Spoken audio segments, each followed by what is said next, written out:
Syederalun bencana banjir bandang melanda dua desa di Kecamatan Pegasing, Aceh Tengah pada Minggu 24 April 2022 sekitar pukul 17 waktu Indonesia bagian Barat. Sebanyak 42 rumah warga di Desa Lelumu dan Desa Sukadamai tergenang lumpur, bahkan satu jembatan putus. Berdasarkan data yang dikumpulkan, sebanyak 18 unit rumah di Desa Lelumu dan Desa Sukadamai 24 unit. Amatan Serambi-News.com pada Senin 25 April 2022, di lokasi musibah itu tampak personel Polri, TNI, dan masyarakat membersihkan material banjir. Kondisi air sungai yang mengalir di sepanjang dua desa tersebut tampak masih keruh berwarna kuning kecoklatan.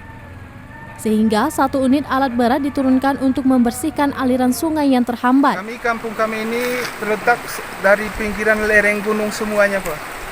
Lereng gunung semuanya arah air itu melimpahnya ke desa kami.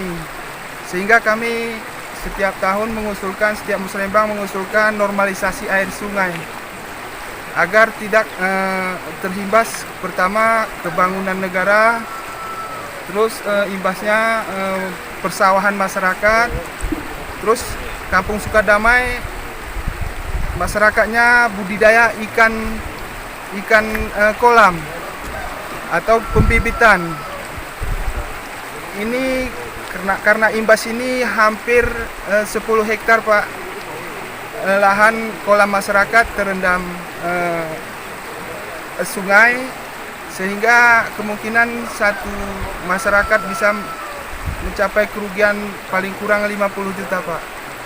Karena ikan itu seharusnya sudah bisa dikonsumsi. Intinya itu kolam-kolam masyarakat itu sudah habis tergerus air. Intinya kami tidak ada kata lain, hanya butuh normalisasi air sungai biar setiap kejadian kayak gini, karena ini musiman, Pak. Kemungkinan dalam 1 tahun itu bisa 2 kali atau mungkin 3 kali juga. Oleh sebab itu kami mengharapkan kepada pemerintahan dan setiap usulan kami mengusulkan normalisasi air sungai agar masyarakat kami bisa menikmati hasil panen, karena ini seharusnya kan dua bulan lagi udah panen, Pak.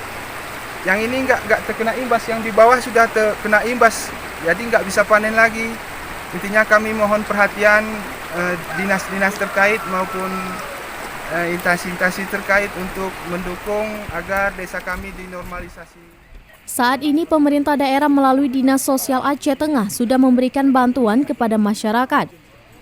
Selain Dinas Sosial, hadir juga Polres Aceh Tengah untuk memberikan bantuan masa panik. Dari Aceh Tengah, Syederalun Romadani, Serambi On TV.